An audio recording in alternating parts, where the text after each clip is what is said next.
हमारा ये ईमान है या नहीं कि मेरा खुदा सच्चा है, बेशक हमारा नबी सच्चा है, हमारा दीन सच्चा है, कुरान सच्चा है। जब तुम्हारा यकीन है कि मेरा खुदा सच्चा, मेरा दीन सच्चा, मेरा कुरान सच्चा, मेरा नबी सच्चा, तो फिर मेरे अजीजों सर झुकाकर नहीं, सर उठाकर जियो। बेशक सुभान अल्लाह। और तुम्हें हुजूर अकरम सल्लल्लाहु ताला अलैहि वसल्लम के अखलाक पर कभी शर्म नहीं आनी चाहिए। कोई टोपी पर, कोई दाढ़ी पर ताने मारता है तो उसको नजरअंदाज करो, इसलिए कि मरने के बाद इस कीड़े को मुंह नहीं दिखाना है, आमिना के लाल को मुंह दिखाना है। सुभान अल्लाह। ताना देता है तो देकर मर जाएगा, हमें फर्क नहीं पड़ता, हमारे लिबास से जलते हो तो और जलो, मरो।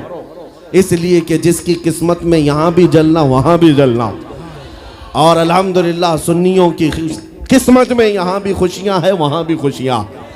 हम यहाँ पर हुजूर पाक का जिक्र कर रहे हैं और खुशहाल हैं, अल्हम्दुलिल्लाह खुशहाल हैं, इसलिए कि मुझे पता है हमारी हैसियत क्या है। खुशहाल हैं, आप भी हैं, हम हैं। ये छोटी मोटी शिकायतें तो सब करते हैं आप, कि बीमारी है, घर में खाना पानी नहीं है, धंधा नहीं चल रहा है, बिजनेस नहीं चल रहा है, सब लॉस में है, जॉब नहीं है, सब शिकायतें तुम्हारी है, हमें पता है। मेरे अजीजों, हम तो बार बार ये रोना रोते हैं, हम बड़ी कमजोर कौम हैं, हम बड़ी कमजोर कौम हैं, हम बड़ी कमजोर कौम हैं। लेकिन मीडिया के दज्जाली कुत्ते बार बार भौंक भौंक कर बताते हैं तुम कुछ हो, तुम कमजोर नहीं हो। 24 घंटे हम पर डिबेट होता है कि नहीं होता है? कुल मिलाकर हम पर ही डिबेट। अरे मियाँ, यहाँ तो इलेक्शन भी कैंपेनिंग के लिए हम हैं, हमारे मुद्दे को लेकर के ही सबको लड़ाना है, सबके दरमियान। मैं आपसे ये कहता हूँ, ये बातें यूं ही नहीं, वो बार बार तुम्हें भौंक कर बता रहे हैं तुम कुछ हो, लेकिन तुम कहते हो नहीं मैं कुछ नहीं हूं, हम कमजोर हैं, वो कहते हैं नहीं कमजोर नहीं, तुम कुछ हो। एक तरफ तो कहते हैं कुछ नहीं है, सब बिखरे हुए लोग हैं, पंचर पुत्र भी कहते हैं, लेकिन फिर हम उनसे कहते हैं मियाँ पंचर पुत्र है तो 24 घंटे डिबेट हम पर क्यों करते हो? डर किस बात का है? किस बात का डर है? क्या दूसरी और कौमें नहीं हैं जिसको निशाना बनाओगे? अरे 70 कौमें मौजूद हैं, लेकिन हमें पता है तुम्हारी आंखों में अगर कोई चुभता है तो गुलाम मुस्तफ़ा ही है, इसलिए कि उन्हें भी तारीख पता है। ये अगर निकल पड़े हैं सहरा से बगैर चप्पल के, पैबंद लगे कपड़ों से, तो कैसर और किसरा को भी धूल चटा सकते हैं। वह दुनिया की सुपर पावर ताकतों को घुटने टेकने पर मजबूर करने वाली कौम वो उमर बिन खत्ताब के शागिर्द थे, सहाबाए कराम थे। दुनिया को तारीख पता है कि ये जिस दिन पढ़ने लग गए खालिद बिन वलीद को, जिस दिन ये पढ़ने लग गए सलाहुद्दीन अय्यूबी को, जिस दिन इनको कोई कहने लग गया कि तुम्हारा कोई शिहाबुद्दीन गौरी भी था, तुम्हारा कोई औरंगजेब भी था, तो फिर ये मुर्दा और मुरझाई हुई कौम दोबारा उठने लग गई तो अच्छे अच्छों की नींद हराम हो सकती है। इसीलिए कहा जाता है मुसलमानों के मोहल्ले में नशा बांटो, मुसलमानों को नशा करवाओ, नशा बेचने वाले यही, नशा करने वाले यही, इसलिए कि ये जब तक नशा में रहेंगे हम सुकून से रहेंगे, और जिस दिन ये उठ गए तो दूसरों के सुकून के लाले पड़ जाएंगे। इसलिए मेरे अजीजों, मैं तुम्हें बेदार करने के लिए आया हूं और दुनिया की नजरों में खटकता रहूंगा, लेकिन मेरे पास जितना भी वक्त मौजूद है मैं खामोश नहीं रहूंगा इंशाअल्लाह अज़ीज़। कल को भी अगर मेरी फांसी हो जाए मुझे इस बात की परवाह नहीं है, दुनिया से जाएंगे। हमारे एक के मर जाने के बाद उन कुत्तों से कहता हूं कि इसको ये मत समझ लेना कि इस्लाम खत्म हो जाएगा, मुझ जैसे 1000 कट भी जाएं तब भी हम नारा यही लगाएंगे, इस्लाम जिंदा होता है हर करबला के बाद। नारे तकबीर, नारे रिसालत, शहंशाह खिताबत, शेरे हिंदुस्तान सलमान मुफ्ती सलमान हजारी साहब किबला। सुभान अल्लाह, सुभान अल्लाह। मेरे अजीजों, बात आज ईमान की है। मैंने आज तक किसी तकरीर में किसी को असलहा उठाने की बात नहीं की, मैंने कभी किसी को बंदूक, बारूद, चाकू, तलवार की बात नहीं की और ना ही हमें जरूरत है। मेरे अजीजों, हम तो चाहते हैं कि तुम इश्क रसूल का जामा पहन लो, हुजूर की मोहब्बत का लिबास पहन लो। मेरे अजीजों, चाकू ब्लेड भी उठाने की जरूरत नहीं, तुम्हारे चलते फिरते देखकर कितने कीड़े फना हो जाए। हाँ, सिर्फ तुम्हारी चलत फिरत से कई कुत्ते नालियों में मर जाए। सबको समझ में आती है बात। और जिन लोगों ने मुझसे पूछा था बार बार, आप कुत्ते किसको कहते हैं, मैंने कहा कोई सुन्नी मुझसे पूछा ही नहीं, किसी ने मुझसे पूछा ही नहीं। ये सारी तकरीरें सुन रहे हैं, आपने पहले ही पूछा तो कहीं ऐसा तो नहीं कि जख्म पर जाकर बात लगी हो। खैर मेरे अजीजों, आपको मैं बारहा बेदार इस बात के लिए करना चाहता हूं, हुजूर के अगर गुलाम हैं तो पूरे गुलाम बनो, पूरे गुलाम। आज के दिन अगर एक नौजवान भी ये अहद कर लिया कि मैंने अपनी मर्जी से बहुत जिंदगी गुजारी है, अपनी लाइफ में बहुत इंजॉय किया है, लेकिन आज के दिन से ये तय करूंगा कि जीऊंगा तो मेरे नबी की मर्जी से जीऊंगा, जिसने भी तय कर लिया, मैं समझता हूं कि ये जलसा वसूल हो गया, हुजूर के कदमों में पहुंच गया। मैं बताओ ए नौजवानों, बचा क्या है हमारी जिंदगी में और क्या बाकी है? क्या चाहिए तुम्हें? पूरी दुनिया तुम नाक रगड़ रगड़ कर हासिल कर भी लिए तो एक दिन तो मौत आनी है, एक दिन तो दुनिया से जाना है। सारी दौलत छोड़कर जाओगे, इस बात पर सबका यकीन है। तुमने खुद अपने हाथों से कितने मुर्दे दफनाए, तुमने कितने लोगों की कब्रों को खुद अपने हाथों से बंद किया। आज जो ये आंखें खुली हैं अचानक बंद कर दी जाएंगी, ये धड़कनें रुक जाएंगी, तुम हाथ पैर भी नहीं उठा सकते, और ये पूरे लोग उठाकर तुम्हें इतनी छोटी कब्र में डाल कर आते हैं जहां करवट लेने की भी जगह नहीं, सांस और हवा के लिए कोई रोशनदान नहीं, खिड़की नहीं। इतने घने अंधेरे के अंदर तुम तन्हा होते हो। उस कब्र के मुतालिक सोचो, वहां मुनकर नकीर जिसके बारे में पूछ रहे होंगे वो ताजदार मदीना की जात होगी। हुजूर के बारे में तुमसे पूछा जा रहा है कि तुम उनके बारे में क्या कहते थे। इसलिए सुन्नियों, आज ही हम तैयारी क्यों ना कर लें कि कल को कब्र में हमसे फरिश्ते पूछें इनके बारे में क्या कहते थे, तो वहां पुकार कर नकीरैन से कहना, तुम पूछ रहे हो इनके बारे में क्या कहते थे, अरे मर के पहुंचा हूं यहां इस दिलरुबा के वास्ते। सुभान अल्लाह, सुभान अल्लाह। मर के पहुंचा हूं यहां इस दिलरुबा के वास्ते, है शबे गौर भी उसी गुल से मुलाकात की रात। अजीजा ने गिरामी वकार, आज ले उनकी पनाह, आज मदद मांग उनसे, कल न मानेंगे कयामत में अगर मान गया। सिर्फ मैं तुम्हारे उन अखलाक की बात कर रहा हूं, बड़े दर्द दिल से कह रहा हूं। आ जाओ वापस उस नुक्ते पर जहां मेरे नबी ने हमें छोड़ा था, आ जाओ उस रास्ते पर जिस पर चलने वालों पर अल्लाह ने इनाम नाजिल किया है। आपको पता है वो सहाबा कराम, ताबईन और औलिया कामिलीन का रास्ता था कि जिनके बारे में इकबाल ने कहा, दी अजाने कभी यूरोप के कलीसाओं में तो कभी अफ्रीका के तपते हुए सहराओं में, दश्त तो दश्त है दरिया भी न छोड़े हमने, बहरे जुल्मात में दौड़ा दिए घोड़े हमने, आ गया ऐन लड़ाई में गर वक्त नमाज, किबला रूहों के जमीन बोस हुई कौम हिजाज। एक ही सब में खड़े हो गए महमूद अयाज, न कोई बंदा रहा न कोई बंदा नवाज। यह हमारी तारीख थी, यह हमारी तारीख थी, मोहम्मद अरबी सल्लल्लाहु ताला अलैहि वसल्लम के गुलामों की तारीख थी। वो जिस जगह जाते थे परचम इस्लाम लहराते थे, जहां चल पड़े हवाओं का रुख मोड़ दिया, आंधियों को तोड़ दिया, समंदरों में रास्ता बना लिया, अरे दरिया दजला में घोड़े दौड़ा दिए। ये नबी पाक के गुलाम थे, दुनिया उनसे खौफजदा थी। क्या था उनका नारा? उनका नारा ये था, टल न सकते थे जंग में अगर अड़ जाते थे, पांव शेरों के मैदान से उखड़ जाते थे, अरे हक से सरकश हुआ कोई तो बिगड़ जाते थे, तेग क्या चीज है हम तोप से भी लड़ जाते थे। नारे तकबीर, नारे रिसालत, देखो देखो कौन आया, देखो देखो कौन आया।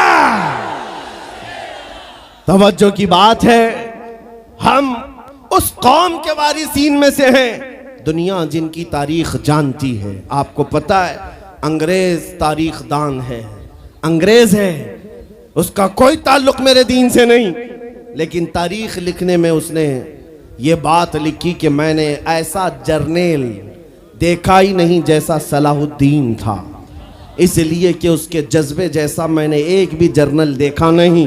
एक बार का वाकया लिखा है कि 12,000 की फौज थी सलाहुद्दीन के साथ, 12,000 की फौज थी सलाहुद्दीन अय्यूबी के साथ, और जिस वक्त वो मैदान में उतरा मुकाबिल में सलीबियों की तादाद 4 लाख की थी, 4 लाख की थी। 4 लाख की तादाद देखकर ना वो घबराया ना भागा, पलटकर अपनी फौज से पूछा क्या मशवरा है तुम्हारा, मुकाबिल में उतरे या नहीं उतरे। सलाहुद्दीन के लश्करी और उसके नौजवान सिपाही आम लोग नहीं थे, जज्बा जवान था। अर्ज किया है सलाहुद्दीन हमारे सिपह सालार, रसूलुल्लाह के सहाबा तादाद देखकर उतरते थे तो हम भी तादाद देख के उतरेंगे, अगर नबी के सहाबा तादाद नहीं देखते थे तो हम भी इस तादाद का कोई परवाह नहीं करेंगे। सलाहुद्दीन उनकी बातों को लेकर उतर तो पड़ा।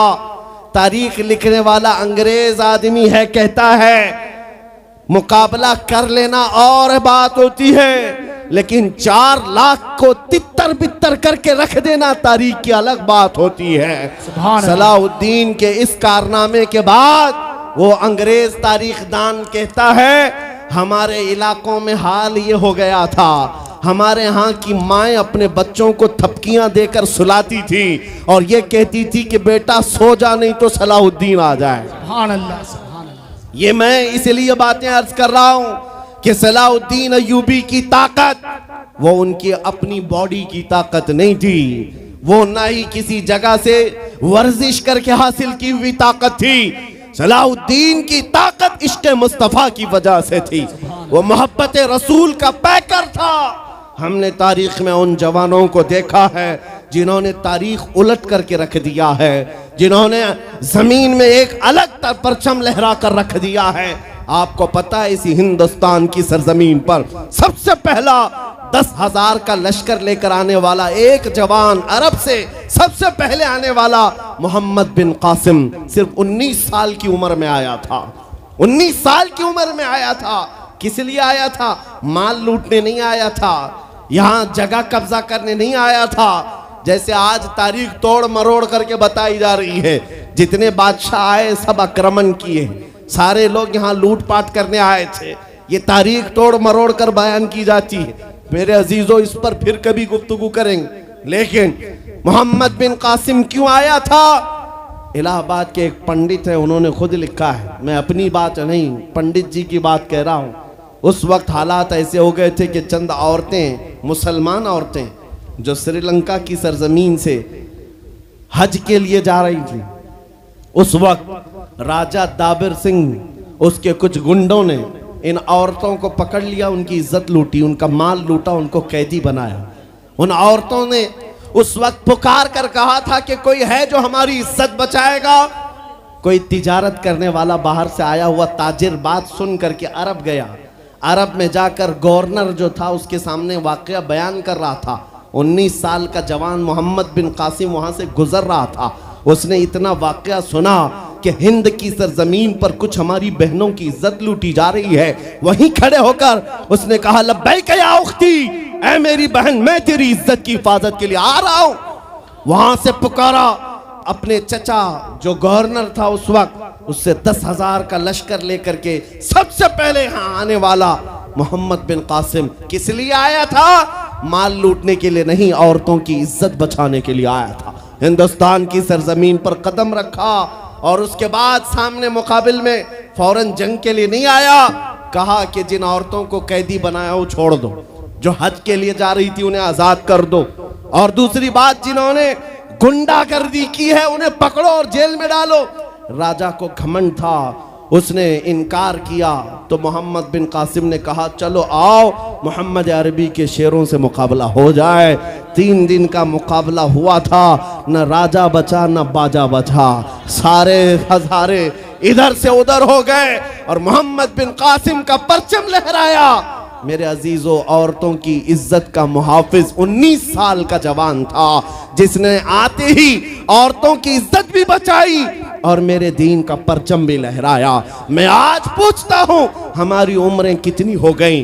कई जवान 25 साल 30 साल क्रॉस कर चुके। आज बहुत सारी औरतों की इज्जतें जब लूटी जाती हैं, तुम तो मोबाइल में देख देख करके शेयर कर देते हो, वीडियो इधर से उधर फैला देते हो और उसके बाद समझते हो हम बहुत बड़ा काम कर रहे हैं। हर कोई यही कहता है सबको शेयर करो, सबको शेयर करो, काय के लिए शेयर करो? मेरे अजीजों, ये कौन सी जंग लड़ रहे हो? व्हाट्सएप मोबाइल की जंग लड़ रहे हो? तुम्हारे अंदर अगर गैरत बाकी है तो मेरे अजीजों, किसी की इज्जत लुटते हुए देखकर तुम तमाशा नहीं कर सकते। ईमान बेदार करो, ईमान बेदार करो। ये आज हालात क्यों आए? इमाम गजाली की एक बात मैं सुनाता हूं। बहुत सालों पहले उस इमाम ने कहा था, 1000 साल पहले तकरीबन, उस इमाम ने कहा था जब इस उम्मत के सामने उनके रसूल की तौहीन हो रही हो और उम्मत खामोश बैठी रहे तो चंद दिन इंतजार करें, इनकी माँ और बहनों को बाजार में लाकर नीलाम किया जाएगा, इनकी माँ और बहनों की इज्जत लूटी जाएगी और ये कुछ ना कर सकेंगे, इनके बच्चों को मारा जाएगा और ये कुछ ना कर सकेंगे। मैं आज महसूस कर रहा हूँ हुजूर की गुस्ताखी पर और तौहीन पर खामोश रहने का नतीजा ये है कि अब हमारे घर भी सलामत नहीं रहेंगे। लोग आज चीख रहे हैं, मस्जिदें वीरान हो गई, मस्जिदें टूट रही हैं, खानकाहें टूट रही हैं, न जाने कितने मज़ारात बिल्डोजर से ख़त्म किए जा रहे हैं। ये तमाम बातें अपनी जगह पर। मैं आपसे पूछता हूँ, जाने ईमान रसूलुल्लाह की इज्जत बाकी नहीं रही तो फिर कुछ भी बाकी नहीं रहा। वो जो न हो तो कुछ न हो, वो जो न थे तो कुछ न था। जान है वो जहान की और जान है तो जहान है। आपसे मैं यही कहना चाहता हूं, सीरियस हो जाओ, हसास हो जाओ। हंसी मजाक गलछड़े ये लतीफे लोगों के दरमियान अय्याशियां खत्म कर डालो। आज हर एक के घर से धुआं उठ रहा है और लोग अभी खुशियां और तमाशा देखने में मसरूफ हैं। आज पूरी दुनिया में जो तमाशा है आप नहीं अंदाजा कर सकते।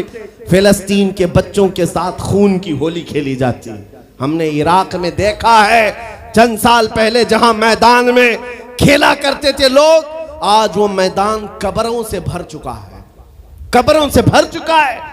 इतनी मौतें होती हैं कि जनाजा उठाने के लिए लोग नहीं होते, जनाजा उठाने के लिए लोग नहीं होते।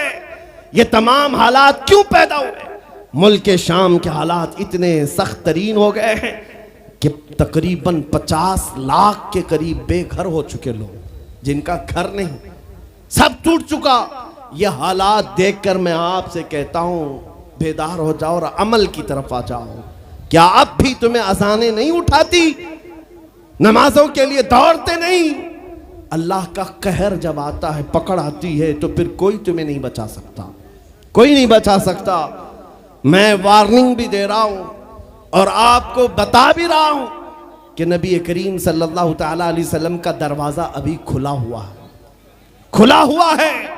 और वो ऐसा नबी है, ऐसा नबी है जिसके दरबार से वाबस्ता होने में कभी आपको शर्म नहीं आएगी इंशाअल्लाह, और कभी आप अपने आप को बेआबरू नहीं समझेंगे, कभी नहीं। मैं अपनी प्रैक्टिकल लाइफ बता रहा हूं।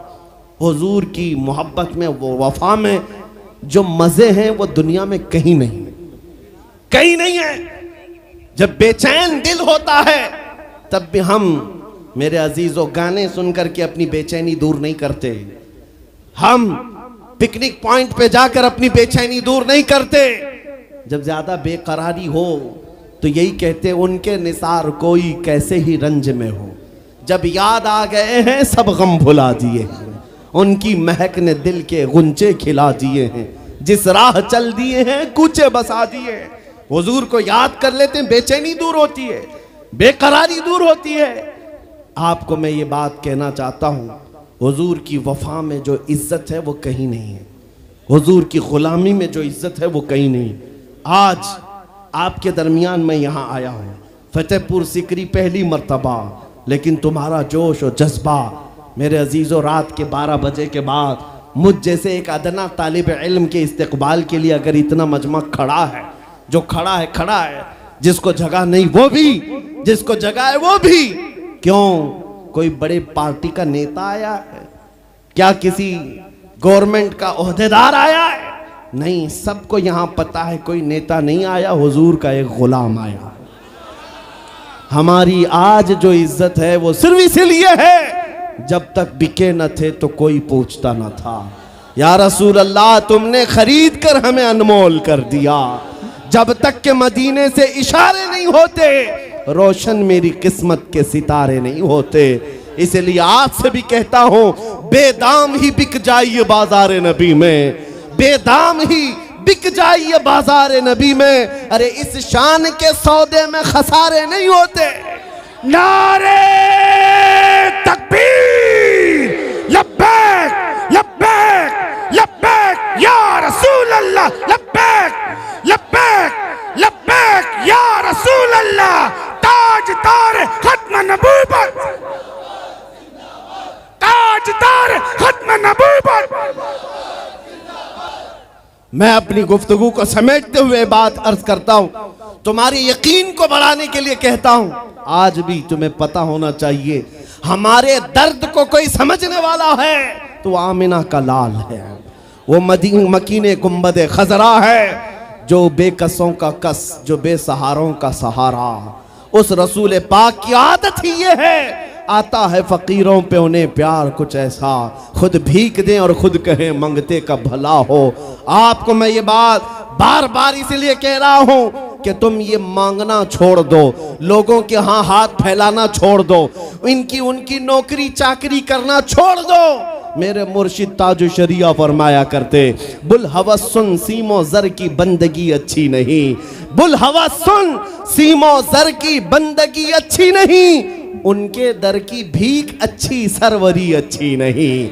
दुनिया में कहीं इज्जत नहीं पाओगे जो मेरे नबी की गुलामी में पाओगे। इसलिए कि हमने हुजूर से वाबस्ता होने वालों को देखा है, वो बिलाल हबशी हबशा के रहने वाले थे, अगरचे रंग काला था, लेकिन जब मेरे आका की गुलामी में आए तो मेरे आका ने उन्हें काबे की छत पर चढ़ा दिया, और काबे की छत पर से अजान देकर बिलाल ने ये लोगों को बता दिया, ऐ लोगों मुझे देखो, रंग से इज्जत नहीं, मुस्तफा के कदमों से इज्जत है।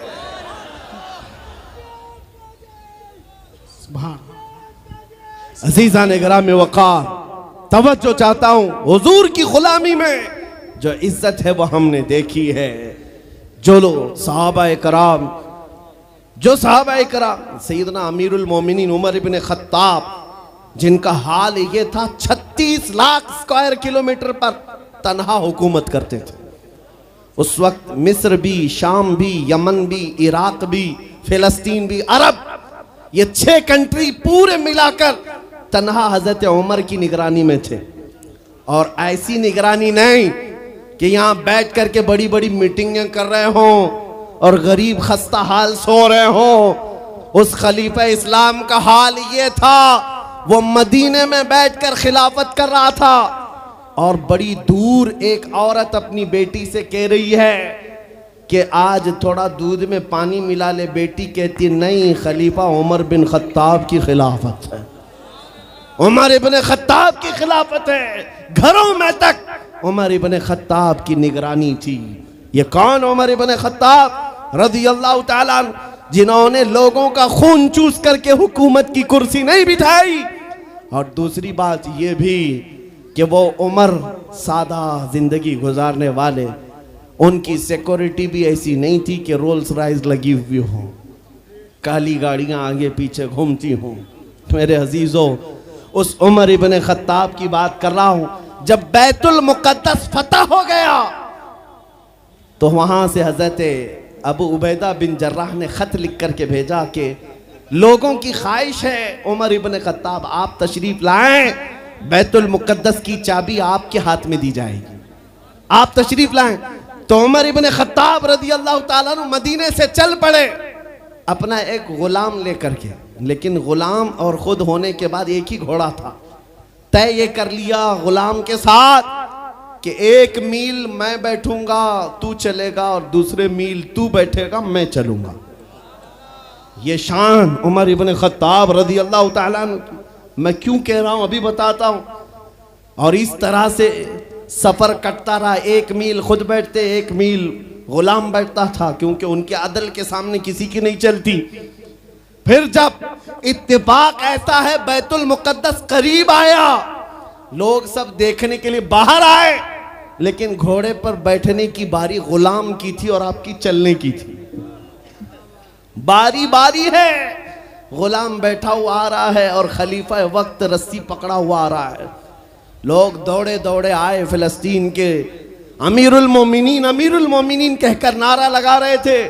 तो जो मौजूद सहाबा थे उन्होंने बताया ये घोड़े पर बैठा हुआ अमीरुल मोमिनीन नहीं है, ये घोड़े की रस्सी पकड़कर जो आ रहा है वो अमीरुल मोमिनीन है।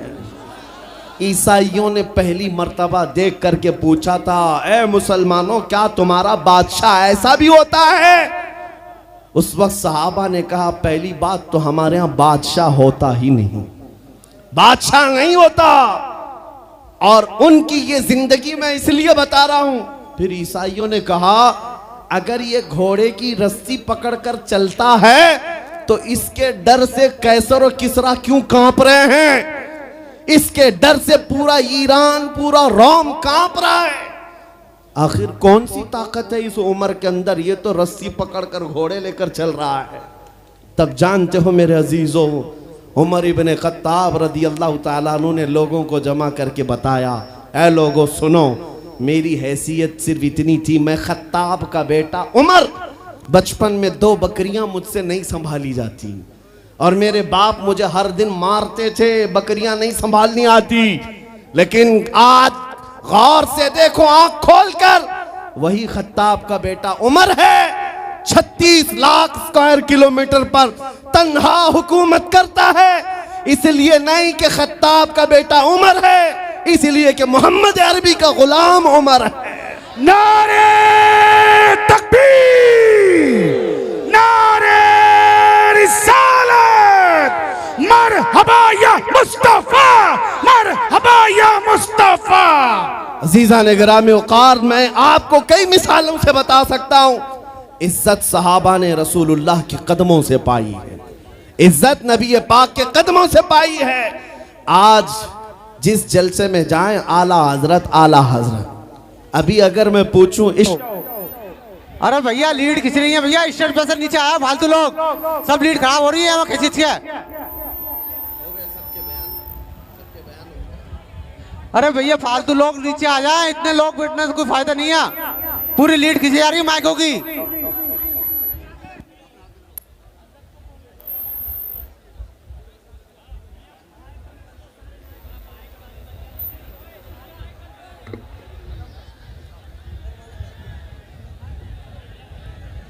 मिंबर नूर पर जलवाबार उलमाए ज़वील एहतराम, मशाइख, सादात, हाज़रीन अहले सुन्नत व जमात, अस्सलामु अलैकुम व रहमतुल्लाहि व बरकातुहू। अल्हम्दुलिल्लाह, अल्हम्दुलिल्लाहिल हन्नानिल मन्नान, अल्लज़ी खलक़ल इंसान व अल्लमहुल बयान, वस्सलातु वस्सलामु अला रसूलिही सय्यिदिल इंसी वल जान व अला आलिही व अस्हाबिही ज़विल खैरि वल इहसान, अम्मा बाद। फ़अऊज़ु बिल्लाहि मिनश शैतानिर रजीम, बिस्मिल्लाहिर रहमानिर रहीम।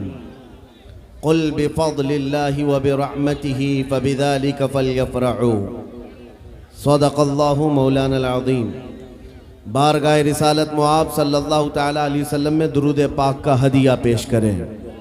अल्लाहुम्मा सल्लि अला सय्यिदिना व मौलाना मुहम्मदिन मअदनिल जूदि वल करम व आलिहि व अस्हाबिहिल किराम व इब्निहिल करीम व बारिक व सल्लिम सलातन दाइमतन सरमदन अबदा। अज़ीज़ान गिरामी वक़ार,